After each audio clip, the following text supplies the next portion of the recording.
Presiden Prabowo Subianto menyerahkan 38 kendaraan tempur Maung ke Kodam 14 Hasanuddin Makassar.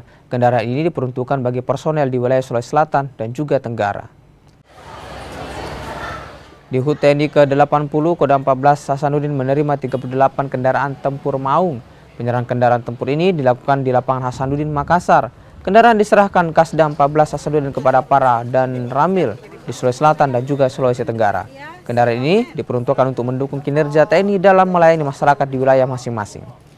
Selain kendaraan tempur juga diserahkan 18 unit drone yang akan didistribusikan kepada satuan-satuan di bawah Kodam 14 Hasanuddin. Dengan kegiatan menggelar bantuan dari Bapak Presiden yang diserahkan kepada Panglima TNI, Bapak Kasat, selanjutnya Pangdam ini digelar saat ini. Ini adalah untuk jajaran para dan Ramil, kemudian di satuan lembaga pendidikan juga menerima sejumlah 38 naung. Ini kami mengucapkan secara pribadi terima kasih kepada pimpinan kami, baik di Angkatan Darat ataupun di TNI, dan termasuk Bapak Presiden Prabowo yang telah antusias memberikan perhatian kesejahteraan untuk mendukung operasional tugas-tugas kami di lapangan.